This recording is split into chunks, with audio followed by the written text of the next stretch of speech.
Hello दोस्तों। आज मैं फिर से आ गया हूँ चैप्टर 4 को लेके टाइम सीरीज। हाँ, मुझे पता है कि आज इंडिया पाकिस्तान का मैच है, लेकिन पढ़ाई भी ज़रूरी है। ठीक है। आज हम लोग करेंगे chapter 4 time series. Time series का मतलब क्या होता है? तो टाइम सीरीज का मतलब वो होता है कि जो हम लोग डेटा को क्रोनोलॉजिकली अरेंज करें, उसको हम लोग क्या बोलेंगे? Time series. ओके।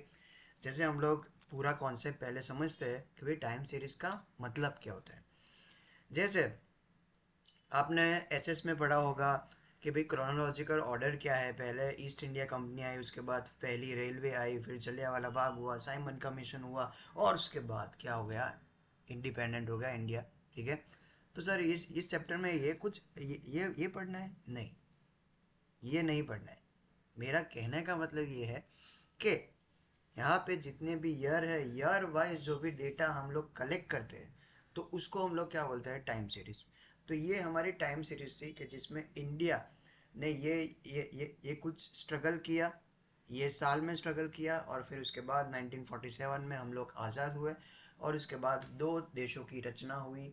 इंडिया तो पहले से ही था, और दूसरा क्या हो गया? पाकिस्तान बन गया। ठीक है। आपको पता ही है कि पाकिस्तान को मैंने यहाँ पे ये दिखा है कुत्ते जैसा। आज मैच भी है अपने। ठीक है, इंडिया पाकिस्तान की मैच, तो ये तो ज़रूरी ही बनता है। बट यहाँ पे सॉरी गाइस कि मैंने ये कुत्ते को थोड़ा उसको डिसरिस्पेक्ट दिया, बिकॉज कुत्ता ऐसा नहीं होता पाकिस्तान जैसा। ठीक है। बट उसका मैप ऐसा कुछ कुत्ते जैसा है। ठीक है। और भगवत गीता में ऐसा भी बोला है कि जब भी किसी भी चीज़ का जन्म होता है ना, वो मरता है। ठीक है। आज हमने जन्म लिया है, तो कल हम कभी ना कभी मर जाएंगे। ठीक है।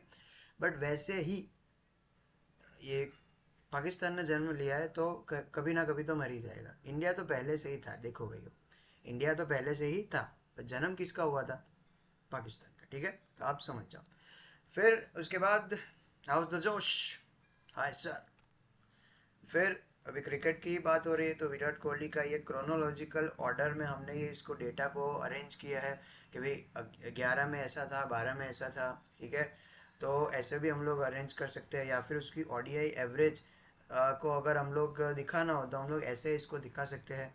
ठीक है। कि जैसे जीडीपी हो गई, तो जीडीपी भी क्रोनोलॉजिकल ऑर्डर में हमने दिखाई है। बराबर। क्रोनोलॉजिकल मतलब टाइम वाइज, भाई पहले जो आता है वो, उसके बाद, फिर उसके बाद, उसके बाद। ठीक है।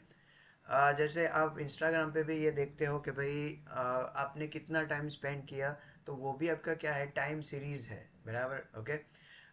फिर ये हम लोग बीजेपी का जो भी है वो देख सकते हैं। तो टाइम सीरीज का महत्व क्या है कि टाइम सीरीज हमें क्या पता चलता है? तो उसका हमें डायरेक्शन और पैटर्न पता चलता है। ये कौन से डायरेक्शन में जा रहा है, ये अपवर्ड डायरेक्शन है कि डाउनवर्ड डायरेक्शन है, या फिर कोई उसका कोई डायरेक्शन ही नहीं है। ठीक है। तो वो हमें पता चलता है by the time series. Future का हम लोग एस्टिमेट कर सकते हैं कि भाई फ्यूचर में क्या होने वाला है। ठीक है। अभी अपना जीडीपी कितना है, और जो भी ट्रेंड है उसके हिसाब से हम लोग फ्यूचर का भी प्रिडिक्ट कर सकते हैं। ठीक है।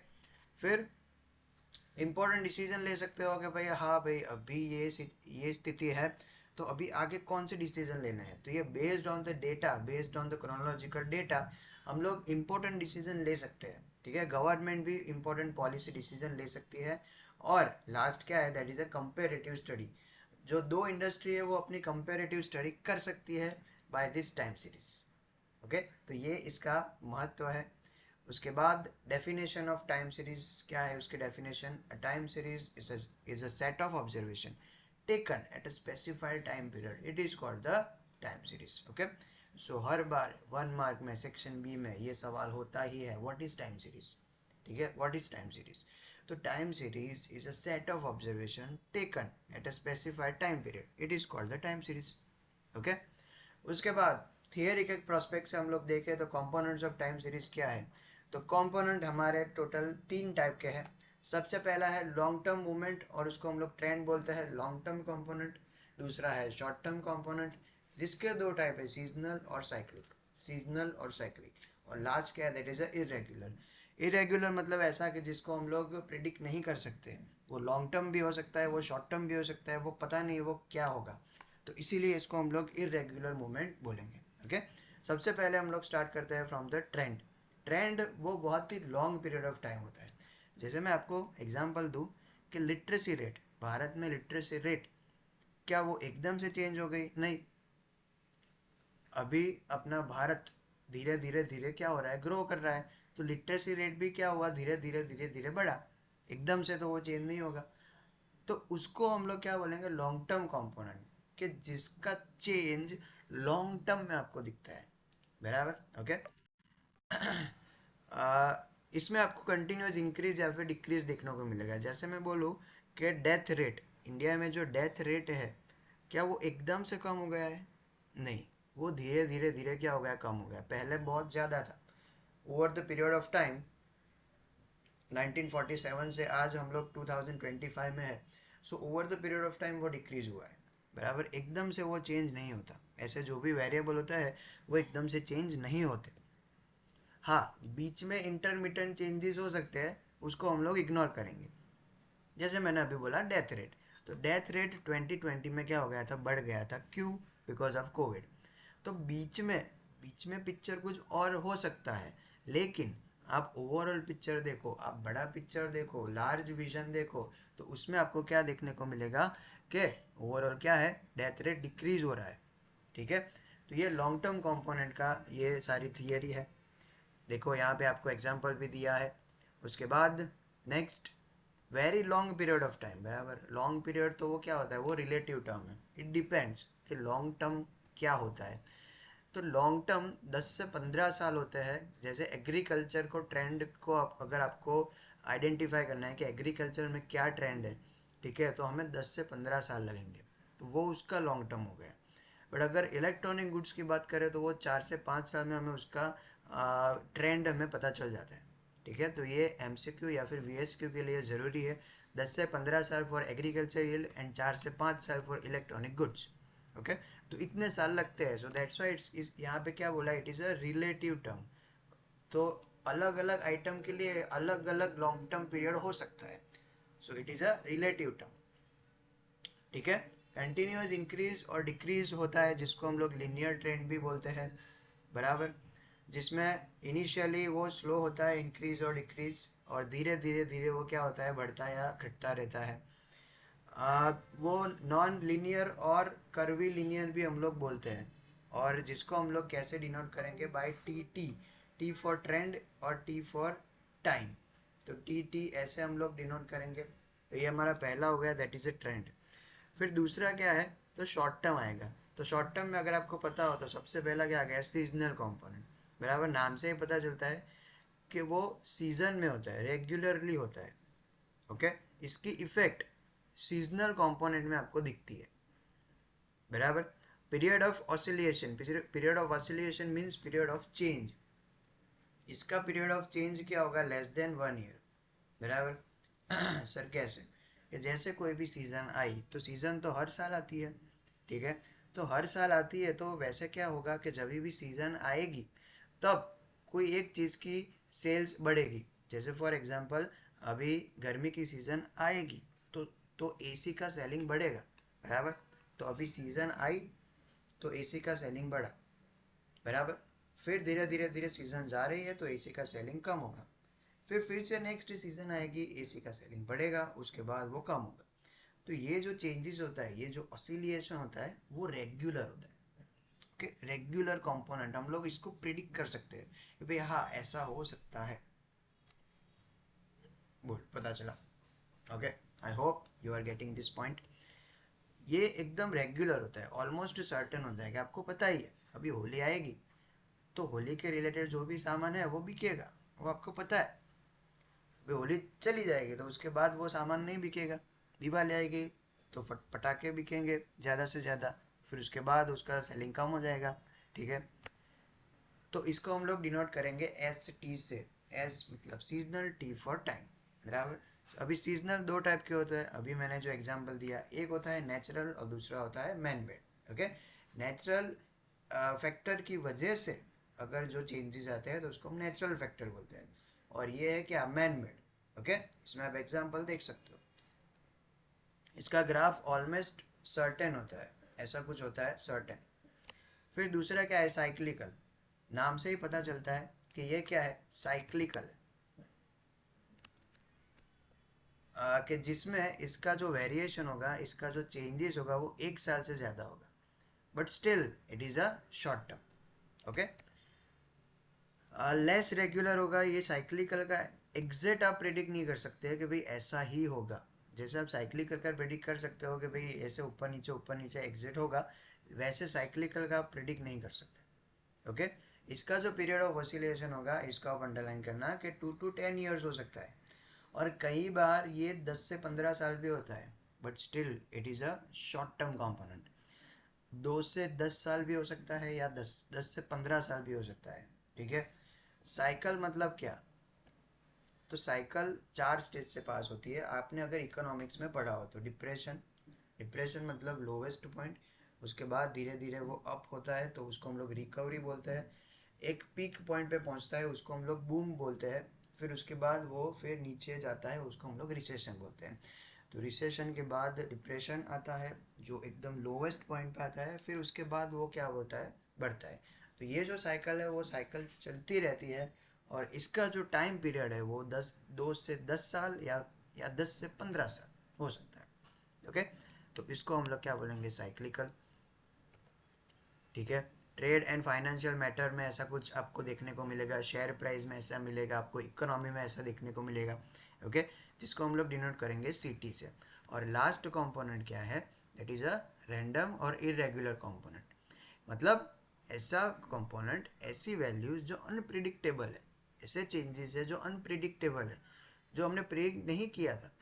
तो वो सारी वैल्यूज वो कहाँ पे आएगा, तो वो आएगा रैंडम कंपोनेंट में। ओके, कि जिसको हम लोग किसी में भी अट्रीब्यूट ना कर सके, ट्रेंड में भी नहीं, सीजनल में भी नहीं, साइक्लिकल में भी नहीं। तो वो कंपोनेंट कहाँ पे आएगा, तो वो कंपोनेंट आएगा अपना इरेगुलर में आएगा। ओके, जैसे एग्जांपल कोविड हो गया, फिर ये जो वॉर हो गया, ठीक है, फ्लड हो गया, या फिर अर्थक्वेक हो गया। तो ये सारी चीज़ें अनप्रिडिक्टेबल है, उसकी वजह से जो भी चेंजेस आते हैं, ठीक है, तो उसको हम लोग कहाँ पे असाइन करेंगे, दैट इज रैंडम वेरिएबल या फिर इरेगुलर वेरिएबल। ओके, जिसमें फ्लक्चुएशन कंप्लीटली अनएक्सपेक्टेड होता है, हमें पता ही नहीं कि क्या होगा। क्या हमें पता था कि भाई 2020 में कोविड आएगा? क्या हमें पता था कि वॉर होगी ही होगी? ठीक है, तो ये अपने कंट्रोल में नहीं होता। ओके, जिसको हम लोग आर टी से डिनोट करेंगे। और फिर उसके बाद ये most most I M P है, most most I M P, हर साल आता है, इस साल भी आएगा। Write the additive model of time series.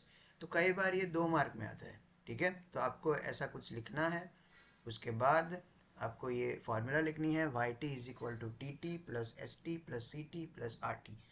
इन सब का आप प्लस करोगे तो आपको क्या मिलेगा, additive model of time series. Okay,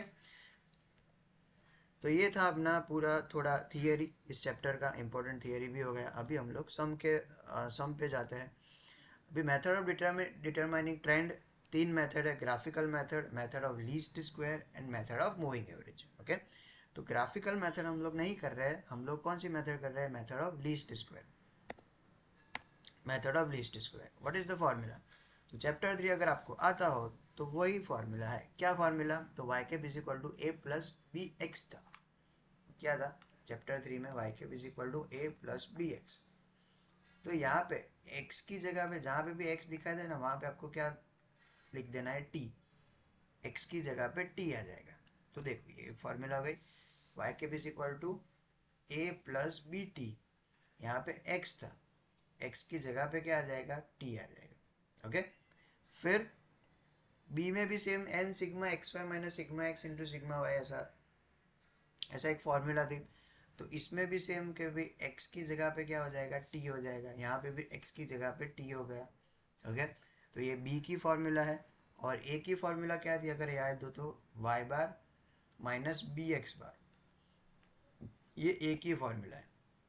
तो यहाँ पे क्या हो जाएगा, x बार की जगह पे t बार। ओके, बस तो ये हमारा फॉर्मूला सेम चैप्टर 3 जैसा ही है, बस फर्क क्या है, दैट इज x की जगह पे t आ जाएगा। तो चलिए शुरू करते हैं सम। ये रहा आपका सम, ये 4.2 का 4 नंबर का है। ठीक है, क्या लिखा है, the average age of woman at the time of marriage obtained from the data of different census survey in India are given in the following table. कि महिलाएं कितने साल में मैरिज करती है उसका डेटा यहाँ पे दिया गया है. Fit an equation for a linear trend from the data, show it on a graph, find the estimate for the value of the given using the linear equation. Okay? देखो यहाँ पे आपको ग्राफ में भी बोला है और इक्वेशन से भी फाइंड करना है. ओके तो ग्राफ जनरली आता नहीं है तो इसीलिए मैं नहीं करवा रहा हूँ. आपको कॉलम कितने आएंगे तो कॉलम अभी हमने देखा कि वो जो फॉर्मूला है उसके हिसाब से आएगा. पहले से मैंने यहाँ पे यर और वाई लिख दिया है. तीसरा कॉलम क्या आएगा टी का आएगा. तीसरा column T that is 1 2 3 4 5. Always पहले से ही स्टार्ट करना है. ठीक है 1 2 3 4 5 लिख देना है. फिर हमारा y हो गया. उसके बाद क्या आएगा t इंटू वाई. एक कॉलम t इंटू वाई आएगा और एक कॉलम आएगा t स्क्वायर का. ओके तो t इंटू वाई अगर मैं करूँ तो सबसे पहले क्या आएगा 17.7 इंटू 1 तो क्या आएगा 17.7. फिर 18.7 इंटू 2 37.4. फिर 57.9. उसके बाद 80.8 और उसके बाद 111. इसका टोटल करें तो 304.8 आंसर आएगा. फिर टी स्क्वायर. टी स्क्वायर मतलब टी का स्क्वायर 1. फिर 2 का स्क्वायर 4 9 16 25. इसका टोटल मैं करूँगा तो क्या आएगा 55. बस अभी तो क्या करना है सबसे पहले formula b is equal to और इसके पहले हम लोग टी बार और वाई बार फाइंड कर देते हैं. ठीक है तो टी का भी टोटल करना पड़ेगा. टी का टोटल क्या आएगा 15 और इसका टोटल आएगा 98.1. ओके चलो अभी सबसे पहले हम लोग फाइंड करेंगे क्या that is T bar and Y bar. T bar is equal to sigma T upon N. Sigma T क्या है 15 डिवाइडेड बाय 1 2 3 4 5 डिवाइडेड बाय 5. तो ये आपका टी बार आएगा 3. उसके बाद Y bar is equal to sigma Y upon N. Sigma Y क्या है 98.1 डिवाइडेड बाय 5. तो इसका आंसर क्या आएगा देख लेते हैं 19.62. ओके तो ये हमारा पहला स्टेप हो गया. उसके बाद दूसरा स्टेप हम लोग b फाइंड करेंगे. b is equal to N sigma T Y minus sigma T into sigma Y upon N sigma T square minus sigma T का होल स्क्वायर. एन क्या है यहाँ पे एन आपका है 5. सिग्मा टी वाई मतलब ये आपका जो टोटल है वो 304.8 minus sigma T 15 and sigma Y 98.1 upon N sigma T square. N क्या है 5. T square 55 minus sigma T 15 का स्क्वायर. ये 5 इंटू करूँ तो क्या आएगा 1524 माइनस 15 का मल्टीप्लाई 1471.5. नीचे अपॉन में क्या आएगा तो 275 माइनस 225. तो इसका आंसर आएगा आपका 52.5 डिवाइडेड बाय 50. तो 1.05 फाइनल आंसर. ओके ये बी हो गया हमारा. उसके बाद हम लोग क्या फाइंड करेंगे A is equal to Y bar minus B T bar. Y bar क्या है 19.62 माइनस 1.05 इंटू टी बार क्या है 3, तो 19.62 माइनस 3.15, तो इसका आंसर आएगा 16.47। ये ए का आंसर आ गया। और लास्ट में हम लोग क्या फाइंड करेंगे, Y cap. Y cap is equal to A plus B T. A क्या है 16.47 plus B 1.05 into T. T क्या है यहाँ पे आपको क्या फाइंड करना है, 2021। तो देखो 2011 में टी क्या है 5, तो उसके 10 साल बाद 2021, तो एन क्या होगा 6 होगा। ओके, तो यहाँ पे टी क्या होगा 6, तो 16.47 प्लस इसको मल्टीप्लाई करें तो 6.30 और आपका आंसर आएगा 22.77 ईयर्स। मतलब इसका मतलब क्या हो गया कि एक्सपेक्टेड वैल्यू 2021 में कितने ईयर होगी, 22.77 year. Okay, same to same chapter 3 जैसा ही है, T bar Y bar B A और फिर वाई कैप।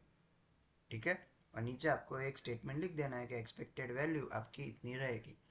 ओके, बस चलो फिर दूसरा ये इलस्ट्रेशन करते हैं। अभी क्या लिखा है इलस्ट्रेशन में कि data about the population in taluka are given below, fit a linear equation for the data and find the trend value for each year। यहाँ पे थोड़ा गौर करना, each year का बोला है यहाँ पे।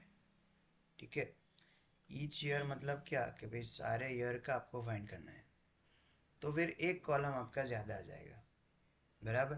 ओके, कैसे, तो जो हम लोग अभी किया वैसा ही सेम करना है, बट सारे साल ईच एंड ईयर जितने भी साल है सबका आपको फाइंड करना पड़ेगा। मतलब कैसे, देखो पहले मैं क्या लिखूंगा, टी। टी क्या आएगा, तो 1 2 3 4 5 6 7। फिर क्या आएगा T Y. Okay, T Y में करूँ तो आएगा क्या 15.1, फिर 33.8, फिर 56.1, मल्टीप्लाई करना है 80.40, 108 एंड 189.7। इसका टोटल आएगा 637.3। अभी मैं करूँगा टी स्क्वायर, ये इसका स्क्वायर 1 4 9 16 25 36 एंड 49। इसका टोटल आएगा क्या, टी स्क्वायर का 140। सिग्मा टी का टोटल आएगा 28, वाई का टोटल आएगा 145.2। ये लास्ट कॉलम किसके लिए है तो मैं अभी बताता हूँ। सबसे पहले तो हम लोग क्या करेंगे, स्टेप बाय स्टेप चालू करेंगे। Y bar is equal to sigma Y upon N 145.2 divided by 1 2 3 4 5 6 7, क्या आएगा 20.74। फिर T bar is equal to sigma T upon N 28/7। फिर क्या फाइंड करेंगे, B, N sigma T Y minus sigma T into sigma Y upon N sigma T square minus sigma T का whole square. N क्या है, N 7, फिर T Y 637.3, sigma T 28 and 145.2, N 7, T square 140, sigma T 28 का square. इसका multiply होगा तो क्या आएगा 4461.1 माइनस 4065.6 डिवाइडेड बाय 980 माइनस 784, तो 395.5 डिवाइडेड बाय 196, आंसर 2.02, ये बी का आंसर। और फिर a is equal to Y bar minus B T bar. Y bar है 20.74 माइनस 2.02, टी बार है अपना 4। तो फाइनल आंसर क्या आएगा? 12.66। और फिर लास्ट में Y cap is equal to A plus B T. 12.66 plus B कहाँ गया? 2.02 इंटू टी। अभी देखो यहाँ पे आपको 2021 का फाइन करना है, तो 2021 क्या आएगा? इंटू 8। तो यहाँ पे नीचे में 8 का फाइन करूँगा, इंटू 8 में करूँ तो आपका जो भी आंसर आ रहा है 2.02 इंटू 8 प्लस 12.66 28.82। देखो अभी अब तक तो यहाँ तक तो आपको क्लियर हो गया। फिर एक कॉलम ज़्यादा क्यों है? बिकॉज यहाँ पे क्या बोला है? ईच एंड एवरी ईयर का आपको फाइंड करना है। तो यहाँ पे Y cap is equal to 12.66 plus 2.02 T. तो पहले मैं टी की जगह पे क्या रखूँगा? 1, फिर टी की जगह पे 2। ऐसे सारे जितने भी साल है सब साल का हमें फाइंड करना है। ऐसा जब भी आपको बोला हो तभी आपको करना है, हर सम में ऐसा नहीं करना है।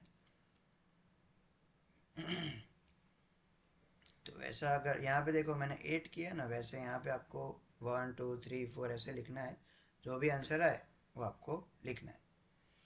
पहला आएगा 14.68, दूसरा आएगा 16.7, फिर 18.72, 20.74, ऐसा सारे जितने भी साल है सबका फाइंड करना है। इसका टोटल नहीं करना है, जो भी है ऐसा लिख देना है। ओके, तो ये हमारा हो गया पहली method of least square. Okay, जिसमें दूसरा एक आईएमपी सम है, ये वाला, ये हर बार आता है, ये इस बार भी आएगा। ऐसे दो ही सम है, एक ए है और एक इलस्ट्रेशन है। ओके, देखो n इज इक्वल टू 4 है, क्या करेंगे?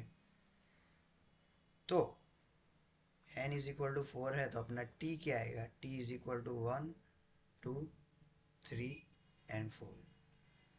इसका मैं टोटल मारूँ तो क्या आएगा? 4 5 6 7 4 9 6 तो 9 10। और फिर टी स्क्वायर 1 4 9 16। इसका टोटल मारे तो 9 1 10 14 14 24 30। ओके, तो पहला स्टेप अपना क्या था? First step T bar is equal to sigma T upon N. T क्या है? 10/4 2.5।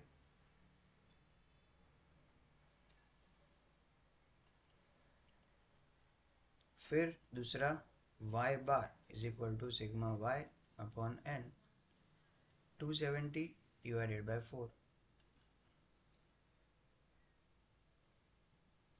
67.5। देखो यहाँ पे लीनियर इक्वेशन फाइंड करना है, मतलब y कैप फाइंड करना है। y cap is equal to a plus B T. तो ये हम लोग a और b के लिए सब कुछ फाइंड कर रहे हैं। अभी b की फॉर्मूला क्या थी? n sigma T Y minus sigma T into sigma Y upon n sigma T square minus sigma T का होल स्क्वायर। n क्या है? 4। टी वाई आपको दिया है, ये रहा 734। सिग्मा टी ये रहा, सिग्मा वाई ये रहा, divided by n 4, T square 30 T 10 का स्क्वायर, इसका हम लोग मल्टीप्लाई करें तो 4 into 734 2939 minus 2700 divided by 12 120 minus 100 2936 minus 236 divided by 20.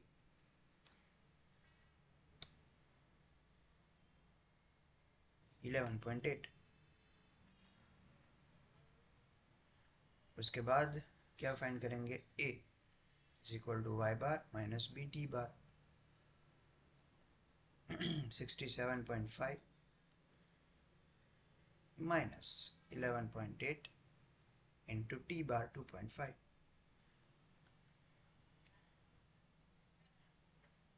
into 2.5 29.5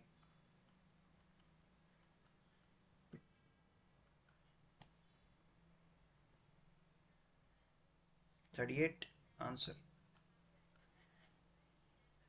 और लास्ट में आपको क्या फाइंड करना है? y cap is equal to a plus B T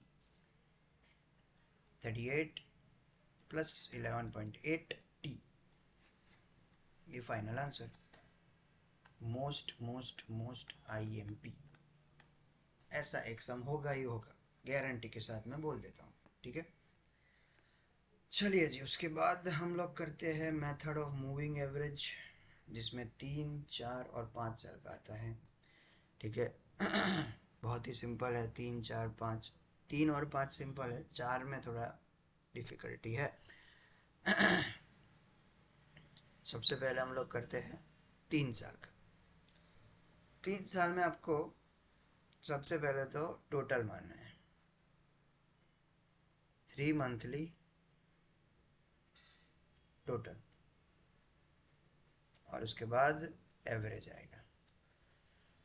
3 में आपको पहला और लास्ट उसको छोड़ देना है, और फिर 3 3 के प्लस करना है। मतलब कैसे? सबसे पहले ये 3, फिर ये 3, फिर ये 3, बराबर। देखो कैसे, 76 प्लस 73 प्लस 65, फिर 73 प्लस 65 प्लस 68, ऐसे 3 3 को हमें लेना है। 73, उसके बाद 65 को हम लोग कंसिडर करेंगे 65 प्लस 68 प्लस 67, फिर किसकी बारी आएगी? 68 की, 68 प्लस 67 प्लस 60, फिर किसकी बारी आएगी? 67 की, तो 67 प्लस 60 प्लस 63, फिर किसकी बारी? 60 प्लस 63 प्लस 67, फिर किसकी बारी? 63,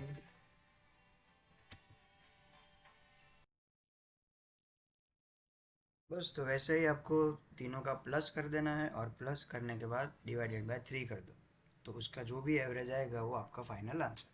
ओके, बस। तो ये अपना 3 मूविंग मंथली एवरेज है। ओके, वो मेथड। फिर 5 ईयरली में आपको क्या करना है? तो 5, जो भी हमने ये 3 का किया है ना, वैसे ही आपको 5 का करना है, बराबर। तो 5 ईयरली टोटल,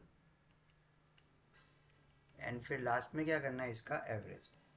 इसमें आपको पहले दो और लास्ट के दो इसको छोड़ देना है, और 5 5 का टोटल लेना है। पहले 1 2 3 4 5, पहले ये 5 का, 15 प्लस 14 प्लस 18 प्लस 20 प्लस 17, इसके बाद 14 से स्टार्ट करेंगे यहाँ तक।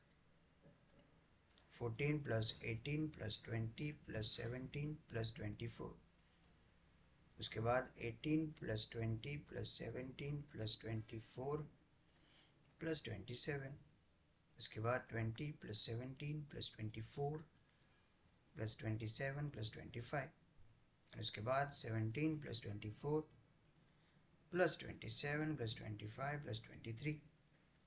इसका जो भी टोटल आए उसको हम लोग क्या करेंगे? Divided by 5। जो भी टोटल आया वो डिवाइडेड बाय 5 कर देना है, तो वो अपना आंसर आ जाएगा। ओके, अभी मैं टोटल नहीं कर रहा हूँ, बट मेथड यही है, टोटल डिवाइडेड बाय 5।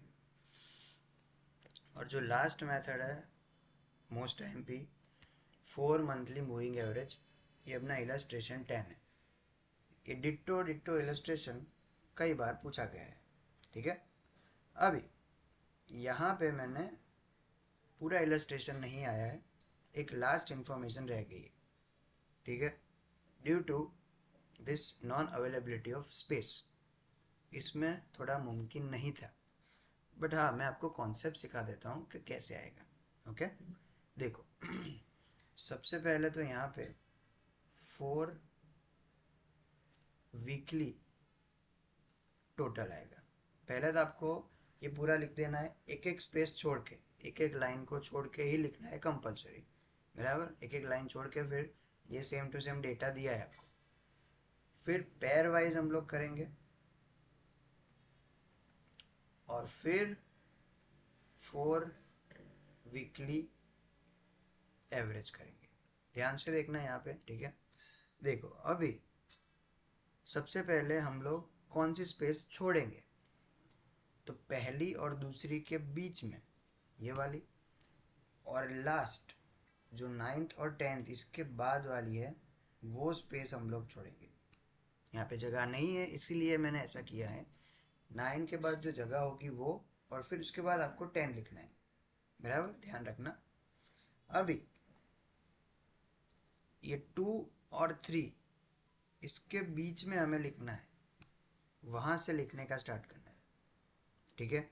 और क्या लिखना है, तो 4 4, पहले 4 का टोटल करेंगे, मतलब कैसे, 2 और 3 के बीच में 5 + 3 + 7 + 6, बराबर, इसका टोटल करेंगे।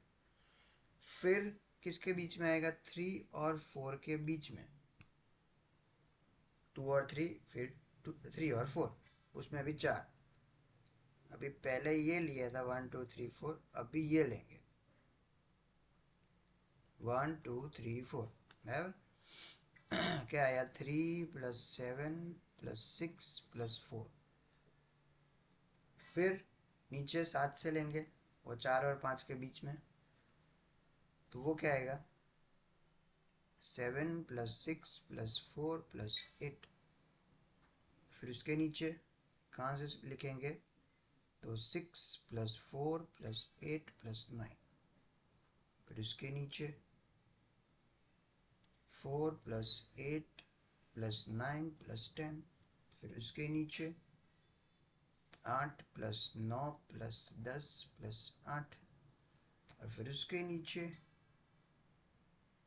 9 + 10 + 8 + 9, बराबर 10 8 फिर 9 है। फिर इसका टोटल करेंगे, इसका टोटल कहाँ पे आएगा, तो ये दोनों का टोटल यहाँ पे आएगा, जो भी टोटल आया वो, बराबर।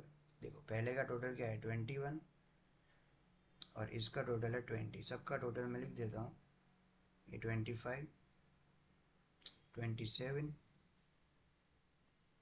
31,